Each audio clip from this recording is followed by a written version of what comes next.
This story. Politician named Adolf Hitler just won re-election again and vows to change his name. I have nothing to do with Nazis. Why? 59-year-old Adolf Hitler Unoma was re-elected for the 5th time in Namibia. He could just call himself Why? Adolf Unoma.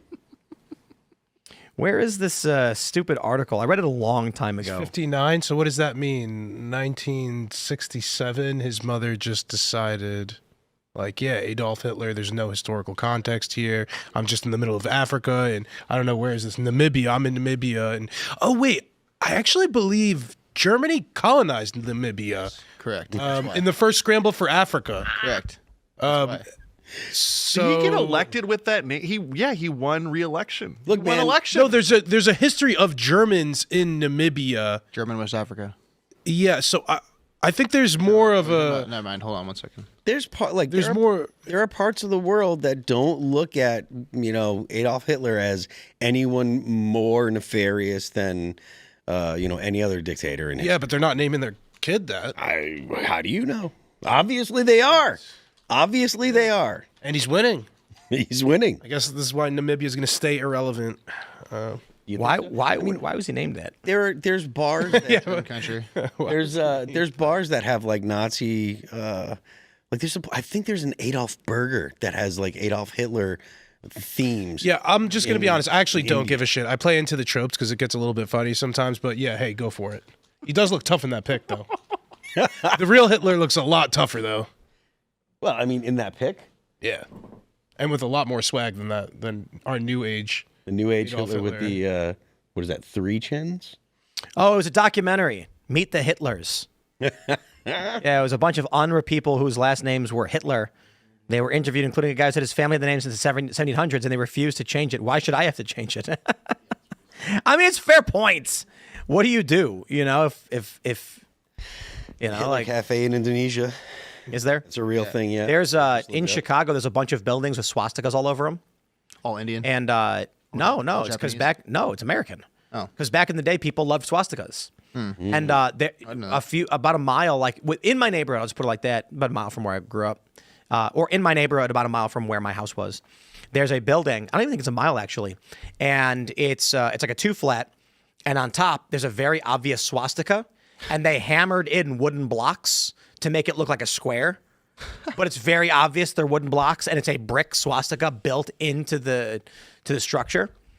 I went to Austin. We went there a couple of years ago. I can't remember. I can't remember what it was. I think. Oh, it was when we were down there. We went on InfoWars and all that stuff. We went antiquing, as one does, and I was walking around in a room full of swastikas. It was crazy, and I was actually really surprised, considering how woke is nuts, and Austin is a decent amount of woke people in it. And so I went up to the counter, and I asked about the swastika room, and I was like, there's tons of stuff in there. It's just all swastikas. And the guy working there showed me his keychain, which had a swastika on it. And then I was like, I think people might get the wrong idea if they see that. And he said something like, I don't care. This is a symbol that's it transcends culture and history. It's been used all over the place. And he was like, in America, 100 years ago, people had this symbol all over their houses, everywhere. Yep. It was on street corners. It was on banners. And then Hitler and the Nazis happened, and all of a sudden, everyone's getting rid of it. But it was real. It existed. And I was like, well, sure. My point was largely that the left doesn't care what your argument is. And this was, 2021, I think. Yeah, I guess that was before Hitler, though. This guy would have been born in 1967. Of course. Post-Hitler. Yeah. I'm just talking about how the swastika is literally everywhere. Yeah. And there are people named Hitler, which what is strange is, have you ever met someone whose last name was Hitler? No. Did they just cease to exist? Well, I imagine a lot of people change their names. For sure. There's a funny joke in 30 Rock. I don't know if you guys ever watched it. You have to. Where Liz has a book of baby names. She's dating James Marsden, whatever his character's name is, and he finds it, and he's like, "Why is Adolf circled?" It's like, "It was my grandmother's." Why is Adolf circled? You mentioned Austin. In that area in Texas, there's a lot of Germans. The town that I used to live in called Bernie. It's spelled Boerne, and which is super It's German. a German spelling, and there's a lot of Germans down there still. So Have you guys ever seen the viral video where the woman is like, I'm traveling in South America and I found this beautiful little German village in Argentina. And then somebody commented like, nobody tell her. Why do you think it's so beautiful? It is kind of weird, though, because we were talking about this the other day with Nick Fuentes' point about how Hitler's a historical figure. And he makes an interesting point that people today treat Hitler like he's still alive. Like he is still an active participant in history. Whether or not you view him as the most sinister of figures, or you take a similar approach to Nick, where he was like, he's in the same vein as Genghis Khan or Napoleon. Like, yeah, they're bad guys for a variety of reasons, but nobody is going like, oh God, Alexander the Great, oh heavens.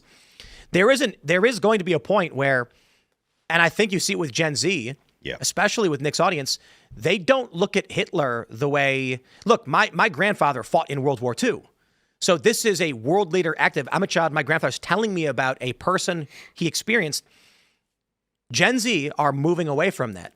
We're like Gen Alpha is going to be like, I don't know anybody who cared. All the World War II vets are going to have passed on, and he's going to just be another figure in history. Yep. Well, and that's why it's so terrible that the left just calls everything Nazis and fascists. Like, these young kids are going to grow up and they're seeing their friends getting called fascists for showing up to work on time and everything, and believing in traditional gender concepts. Like, if that's it, then they are going to reject anti-Nazism, which we should not be doing. Like, we should be anti-Nazis, obviously, but the left is ruining that because everything to them is Nazis. Yeah, I mean, this is an argument that's been made Jordan Peterson was making this argument 12 years ago. If you call everyone a Nazi, if Milo Yiannopoulos is a Nazi and Hitler is a Nazi, it's like, this is a ridiculous comparison. The problem is, I was just thinking about this, is that these people could not define the ideology of Nazism. No. And what ends up happening then is, if you guys know about that trope where it's like, what I see as blue, you may see as red. Yep. How do we know colors are colors? How do you define colors? Is very difficult. And so I look at something, I see blue. Elaad sees it as green, but because he's always known it to be blue, he calls it green. That's how colorblind people don't realize it unless you do certain tests. When these young guys are growing up and they're like, I like playing video games and meritocracy is great. And they go, you're a Nazi. And they go, is that what the Nazis believed? So when they're told that what they do and what they enjoy is what the Nazis are, they will falsely believe that things they do is what Nazis did, or there's some relation. And this will lead them into being actual Nazis or praising actual Nazism because they don't know what it actually is. That's the problem of what the left is doing, calling everybody Nazis and Hitler, which they still do for some reason. Yeah, it's because it's the worst thing they can think of, partially, and also because like the left tends to be like the communists, and communists think anything that's not a socialist or communist is a fascist, and all fascists are just Nazis. They don't even make a distinction between like Italian fascism and Nazism, which Nazism is fascism, but is a very specific and unique form of fascism. The issue, the thing is, I would describe Nazis and fascists as brutal, and it's a brutal authoritarian ideology, but I wouldn't call them dumb. I would just call them, malicious, brutal, self-interested, a lot of things. Communists are very stupid. Incredibly dumb. Incredibly dumb. The function of communism itself, like the idea, is something that if you literally just wrote down their idea, you'd be like, hey, that literally makes no sense. If someone came up to you and said something like, the famous quote or the phrase, from each according to their ability, to each according to their need, sounds so brilliant if you're dumb as a box of rocks. Yep. It would be like someone saying that I can power my car off of cheese. You're like, that is a very obviously false statement. Yeah, that's a statement intended to be understandable to a child. You cannot put cheese in your gas tank. The car will not go. We can get a little bit more higher level and say, don't put diesel in your gasoline tank. It won't work. Some people don't know that. And, that's why they make them different sized holes. They want to make sure you don't put diesel or vice versa. Literally the concept of from each according to their ability to each according to their need presupposes a society in which people do not produce enough for the needs of each other, but get from the abilities of someone else. Meaning, it's a society in deficit. This is why communism never had food. You cannot have, you have 10 people. 5 of them don't produce enough to eat. 3 of them produce just enough, and 2 of them produce in excess. Congratulations. You are now minus EV. You are not producing enough calories to survive because the people who don't have the ability are still having their needs met. Sorry, that's how the world works. Have a nice day. I can say that of communists, and that's why they massacred so many people and starved to death. And they were brutal too, don't get me wrong. But the thing about communists is that at the higher level, they're super brutal. And at the lower level, it was a bunch of functional retards. Yes. Corrupt retards, right? At the higher level, the regular people, I wouldn't call corrupt. I would call them stupid, right? When you go to, there was a video I did a commentary on where this guy's like, communism just means that the workers will share. And it's like, you are very stupid. Yep. The powerful elites who know it doesn't work are just manipulating them because they need foot soldiers to tear down a system they don't like, so they can steal stuff. I will tell you that the movie or the TV series that I watched that really scarred me and exposed the real horrors of communism was Chernobyl. If you watch that, the bureaucracy and the covering your ass across the board, it literally could have destroyed most of Europe with nuclear radiation. And they were going to let it happen just to cover their own asses. To be fair, in Japan, for a different reason, they were going to allow this disaster to continue, and that was their fear of shame. So when Fukushima happened, they would not admit the severity of the disaster, and they kept saying everything was fine for the sake of preserving their honor, which is the most dishonorable thing you can do. The only thing I'll give the Japanese credit for is that the old people volunteered to go into the reactors to try and alleviate the crisis, knowing they would die. And they interviewed some of these old people saying, I lived my life. I've had my chance. Young people need a chance. They shouldn't do this job for us. And I'm like, well, I can give the Japanese that one. Americans don't have that. Yeah. Americans is the kind of culture, unfortunately, it wasn't always this way, where someone shoves their child out of the way to escape the burning building. Not everybody. I don't think conservatives largely are like that. But I believe undeniably liberals are absolutely the kind of person who would chuck their kid through the flames to get themselves out, as evidenced by the fact they get so many abortions to better their own lives. Hey, can you make another one? I think they chuck the white guy on the tracks to try to save a black person to their detriment. Have you guys seen It's how it actually plays Starfleet Academy? Haven't seen it. No, I can't bring myself The to new watch that. Star Trek show, and it's getting just universally roasted for being miserably bad. Deep Space Nine was the last Star Trek show ever made. Okay, Voyager fans, Voyager wasn't that bad. By today's standards, Voyager is a masterpiece. But Voyager, I actually like Voyager, but Deep Space Nine was incredible, and Next Generation was incredible. Enterprise, not really interested in prequels.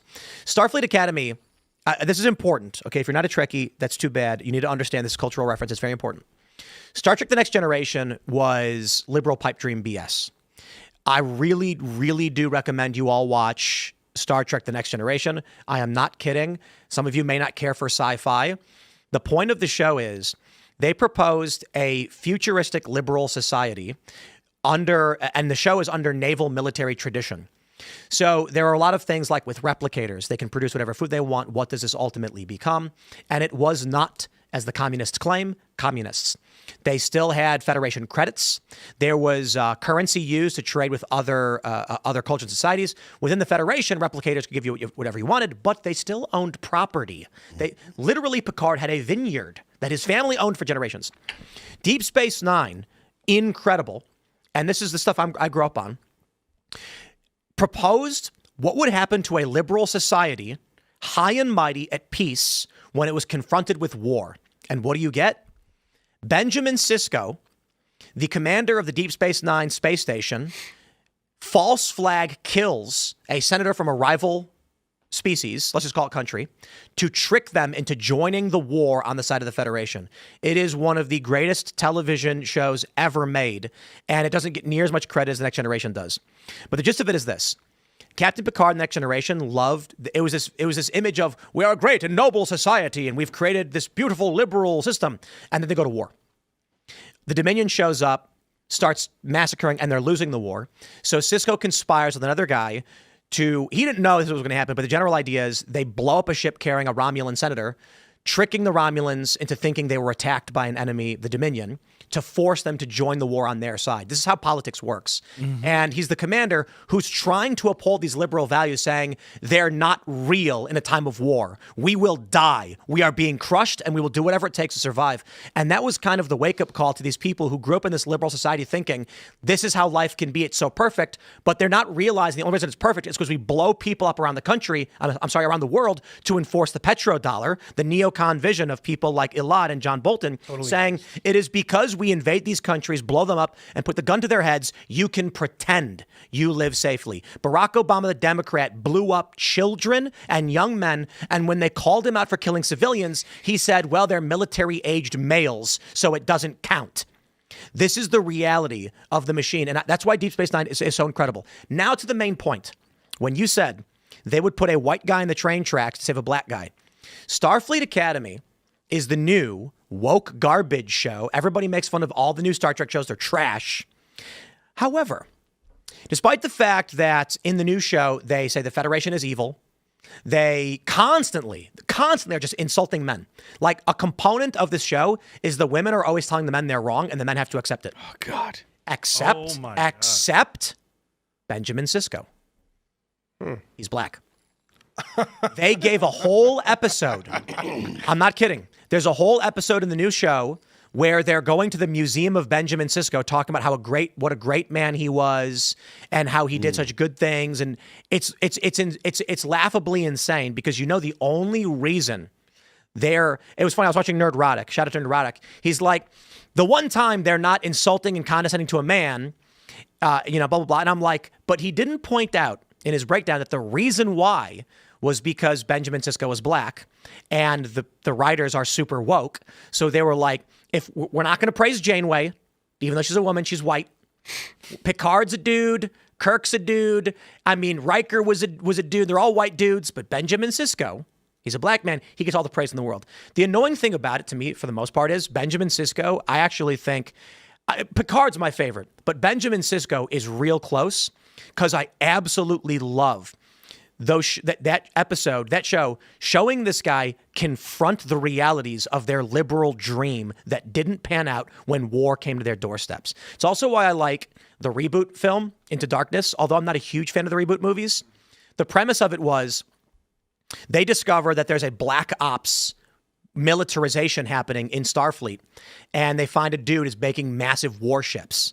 The Federation is a bunch of liberal, woke trash in the movie. I'm not even playing. And they're like, we don't need war machines. We shouldn't build war machines. And literally they have war on their doorstep. And this one guy, he's the bad guy in the movie, which is really funny. And he's like, we need this. Like, we need to be prepared to protect ourselves. And it was funny because they were the bad guys. I have no problem with having a strong military, having a very strong military. In fact, I think we absolutely must. I think if you want to maintain a liberal society of feminism in your borders where people can hold hands and sing songs under a multicultural rainbow, you need to have men prepared to go kill to sustain that system from the people who would come and take it from you. Anyway, that was my rant's over. I had a lot to say about Star Trek. Well, I mean, particularly to your point at the end, like, if you don't have defenders that will protect the society from outside threats, the women are certainly not going to be able to protect them.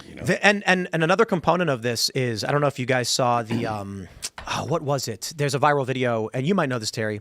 There's a woman saying that wokeness is feminization. Yes, Helen Andrews. Yes. When any system, when a system's internal workforce becomes majority female, it inherently becomes woke. And I would argue not even majority female, because I would argue that a lot of men are deferential. Yes. And so maybe around 30% women start forming cliques, and then they start pushing for this care and fairness idea without logic behind it.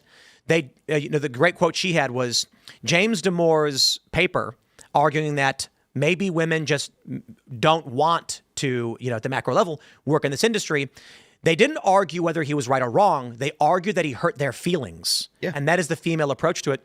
The issue that I see is a certain portion of men, maybe, 20% to a third, maybe more, are deferential to women for two reasons. You've got, and part of my French, I have to use this term because it's the academic term, sneaky fuckers. This is an academic term, refers to males of a species that use deception or subterfuge to mate. So there are men who will tell a woman anything she wants to hear, and ladies know it too. But then you have other guys who are deferential largely because they don't care. Mm-hmm. These are guys who have seen the worst things imaginable. And so when a woman complains about something, the guy's like, I literally don't care. She says, I think we should do this. Whatever. It's like, brother, I have seen a man lose his hand in an accident. I have seen a guy fall into a meat grinder. Lady, you're complaining about words. Fine, whatever. I don't care. Yep. Doesn't mean anything to me. At the same time, there are a lot of guys who are like, shut up, stop being a baby. But I think you'll end up with a lot of these. There are vets and there are people who have seen combat who are liberals. And I think it's largely because they're just like, I literally don't care. Give the baby what they want. But I do think it's mostly the sneaky fucker. I mean, a lot of times it's like if you're in a situation where like you're at work or whatever, there's no benefit to trying to fight with a coworker that's a female. There's no benefit at all. Well, Helen Andrews, like part of this larger piece was she makes a really great point that hit me upside the head, which is that if you have a workforce that's too much like a fraternity, you can get a lawsuit against you for being sexist against women. But there's no equal for if your workplace is too much like a Montessori daycare, right? Like if it's too feminized, you're good. And ultimately, because men complain less. It's because we complain less, and all of our society is catering to these female-dominated I believe companies. I believe our incel friends refer to that as the gynocracy. Gynocracy. Thanks for checking out this clip from Timcast IRL. Make sure to watch the show live Monday through Friday at 8 p.m. Subscribe to this channel, and we will see you all there.